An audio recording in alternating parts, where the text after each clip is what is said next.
से बाहर फेंक देती थी। तभी सपना चाय लेकर रसोई से बाहर आती है तो बाहर हॉल में सपना के सास ससुर मनदीप, हिमानी, नंद, पायल, पति रोहन और देवर देवरानी अजीत और अंकिता ये सब सोफे पर बैठे थे। अंकिता कल ही शादी करके इस घर में आई थी। अंकिता बहू, अब से तुझे भी सपना बहू की तरह इस घर की सारी जिम्मेदारियों का पालन करना होगा। सपना, तुम्हारे गले वाला सोने का नेकलेस कहाँ है? सपना देखती है तो उसके गले में सोने का नेकलेस था ही नहीं। अरे, मेरा नेकलेस कहाँ गया? कहीं गिरा तो नहीं दिया बहू तूने नेकलेस? माँ जी, नेकलेस मेरे गले में ही था, पता नहीं अचानक कहाँ गायब हो गया। भाभी, यहीं कहीं गिरा होगा, हम सब ढूंढते हैं उसे। वो नेकलेस 50,000 रुपए का है। तभी सब नेकलेस को ढूंढने लगते हैं। ये बहू भी कितनी लापरवाह है, इतना कीमती नेकलेस पता नहीं कहाँ गुमा दिया इसने।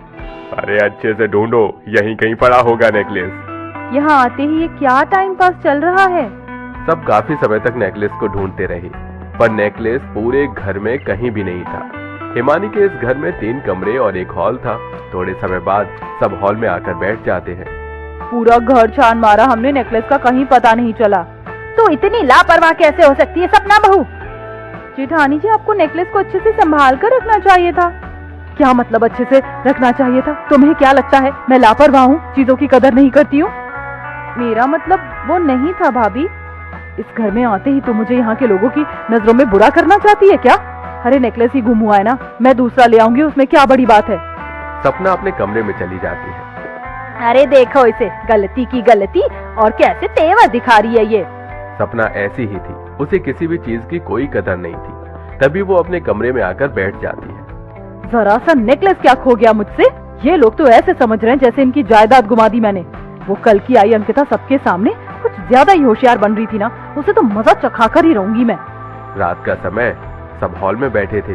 तभी अंकिता रसोई से बर्तन में खाना लेकर बाहर आती है तो अचानक उसके हाथ से खाने का बर्तन छूट जाता है और सारा खाना जमीन पर गिर जाता है। सत्यानाश हो, सारा खाना गिरा दिया अंकिता बहू ने तो। ये क्या किया तूने अंकिता? मैंने इतनी मेहनत से खाना बनाया था और तूने सारा खाना गिरा दिया। माफ करना भाभी, वो गलती से। अरे इतना सारा खाना तो अब फेंकने में जाएगा ना, बेवजह तूने इतना नुकसान कर दिया अंकिता। भाभी, मैंने जानबूझकर नहीं गिराया खाना, वो गलती से। तूने खाना जानबूझकर ही गिराया है तो कौड़ी की गरीब, तेरे मायके में तूने खाया था क्या इतना लजीज खाना, जो सारा खाना सत्यानाश कर दिया तूने? भाभी जी, इतना मत बोलिए आप, समझी ना? बोलना मुझे भी आता है। आप कमाई का कौन सा अमीर है, और ये खाने का राशन आप अपने मायके से नहीं लेकर आई हैं, जो मुझे इतनी बातें सुना रही हो आप। मैं अभी जाकर सबके लिए दूसरा खाना बना देती हूँ। अरे इसके तेवर तो देखो। आपको उस वक्त तो इतना अफसोस नहीं हुआ जब आपने इतना कीमती नेकलेस गुमाया था, अब क्यों भड़क रही हो? फिर क्या था, दोनों में बहस होने लगती है। ये देखकर उनके ससुराल वाले दंग रह जाते हैं। सपना और अंकिता ये दोनों ही काफी गरीब परिवार की बेटियां थी। सपना तो यहाँ आकर काफी घमंडी हो चुकी थी और अब उसको देखकर अंकिता को भी चीजों की कदर नहीं हो रही थी। सपना के ससुराल वाले मिडिल क्लास लोग थे। अरे बस करो दोनों, क्या चूहे बिल्लियों की तरह लड़ रहे हो? एक तो दोनों नुकसान पे नुकसान किए जा रहे हो, ऊपर से एक दूसरे से बहस पर बहस कर रहे हो। अंकिता बहू, जा तू खाने की व्यवस्था कर दे। अंकिता रसोई में चली जाती है और सपना घर के काम करने में लग जाती है। थोड़े समय बाद अंकिता रसोई में बहुत सारा खाना बना देती है। तभी वो खाने को चखकर देखती है तो उसमें थोड़ा नमक ज्यादा हो चुका था। ओहो, खाने में तो नमक ज्यादा हो गया। ये देखकर तो सब बातें सुनाने लग जाएंगे मुझे, खासकर जेठानी जी। चलो फटाफट ये खाना फेंक कर दूसरा खाना बना लेती हूँ। अंकिता चुपके से सारा खाना खिड़की से बाहर फेंक देती है और दूसरे खाने की व्यवस्था करने लगती है। अगले दिन सवेरे रोहन अजीत अपने काम पर चले जाते हैं। रोहन अजीत गांव के पास वाले शहर में ही प्राइवेट नौकरी करते हैं। इधर सपना और अंकिता दोनों घर काम में हर बार गलती नुकसान करने लगे। इसी तरह दिन प्रतिदिन बीतने लगे। एक शाम अंकिता अपने कमरे में कूलर, फैन, टीवी, लाइट सब एक साथ चालू करके बैठी थी। तभी वहां सपना आती है। ओ महारानी, इस घर के बिजली बिल के पैसे तू क्या अपने मायके से लाती है क्या, जो इतनी सब चीजें एक साथ जला रही है तू? बंद कर ये सब। क्यों बंद करूं? इस घर के बिजली बिल के पैसे आपके मायके वाले भरते हैं क्या? वो 2 कौड़ी की गरीब फटीचर, खबरदार जो मेरे मायके वालों का नाम लिया तो तेरी औकात तो इस घर की नौकरानी भी बनने की नहीं थी। गरीब फटीचर परिवार की बेटी है तू, और यहाँ आकर मुझे ऐसे तेवर दिखा रही है। अपने मायके में देखे थे क्या कभी ऐसे ऐशो आराम? जेठानी जी, जुबान संभाल कर बात कीजिए। फिर क्या था, दोनों में हो जाती है फिर से बहस शुरू। तभी हिमानी पायल वहां आते हैं और दोनों की बहस खत्म करते हैं। परेशान करके रख दिया है इन दोनों बहुओं ने तो हमें। माँ, बारिश का मौसम शुरू हो रहा है, मैं तो कहती हूँ आप ना दोनों भाभियों को कुछ दिनों के लिए उनके मायके भेज दीजिए, वरना ये दोनों ऐसे ही लड़ते लड़ते हमारी नाक में दम करके रख देंगी। सही कह रही है तू पायल, मैं कल ही दोनों को उनके मायके भेज देती हूँ, कुछ दिन सुकून के तो बीतेंगे हमारे।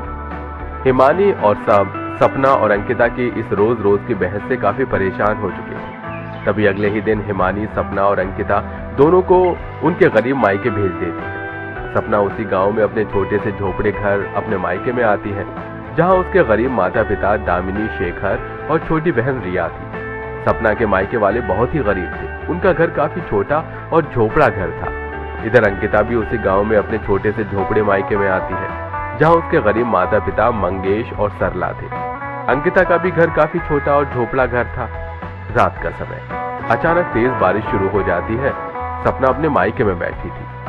अरे बाप रे, बारिश शुरू हो गई, अब फिर से घर में पानी आना शुरू हो जाएगा।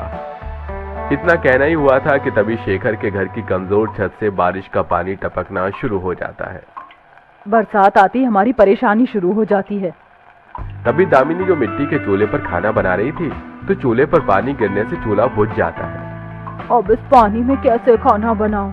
मेरे ससुराल में अच्छा है गैस है, वरना हमें भी बारिश में ऐसी परेशानी होती। इधर अंकिता के घर में भी उसकी माँ सरला चूल्हे पर खाना बना रही थी। तभी पानी आने पर जब चूल्हे से खाने का बर्तन निकालती है, तो उसके हाथों से खाने का बर्तन छूट जाता है और सारा खाना फर्श पर गिर जाता है।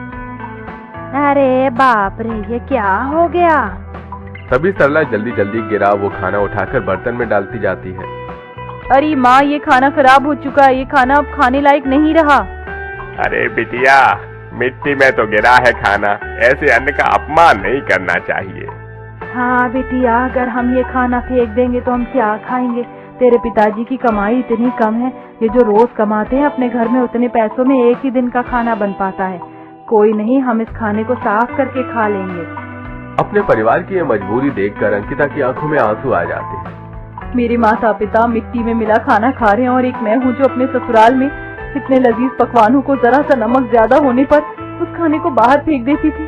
कितना अपमान करती थी मैं अन्न का। यहाँ मेरे माता पिता दाने दाने को तरस रहे हैं और मैं अपने ससुराल में खाने पे खाना फेंकती जा रही थी। अपने मायके की ये बेबसी देखकर अंकिता को अपनी गलती पर पछतावा होने लगता है। उधर सपना अपने मायके वालों के घर साथ में एक कोने में बैठी थी। उसके पूरे घर में बारिश का पानी भर चुका था, सोने लायक जरा सी भी जगह नहीं थी। तभी दामिनी, शेखर और रिया तीनों अपने घर के एक कोने में ही जैसे तैसे लेट जाते हैं। माँ, पिताजी, आप लोग यहाँ क्यों सो गए? उठिए वहाँ से। बिटिया, बचपन से लेकर आज तक हम ऐसे ही तो सोते आ रहे हैं। ये कैसी बेबसी है मेरे मायके वालों की। यहाँ ये लोग जमीन में सोकर दाने दाने को तरस रहे हैं और वहाँ मुझे हर बात का ऐशो आराम है, फिर भी मुझे किसी बात की कदर नहीं। अपने मायके की ये तकलीफ देखकर सपना के भी आंखों में आंसू आ जाते हैं। इसी तरह कुछ दिन बीत जाते हैं। एक दिन अचानक तेज तूफानी बारिश के कारण सपना और अंकिता दोनों के मायके का घर टूट जाता है और दोनों ही परिवार वाले बेघर हो जाते हैं। हमारा तो घर ही टूट गया। अब इस बारिश में कहाँ जाएंगे हम? पिताजी, चलिए हम सब मेरे ससुराल चलते हैं। तभी सपना अपने मायके वालों को लेकर अपने ससुराल आती है, तो अंकिता भी अपने घर के टूटने पर अपने मायके वालों को अपने ससुराल लेकर आ जाती है। तभी सब हिमानी को सारी बातें बताते हैं।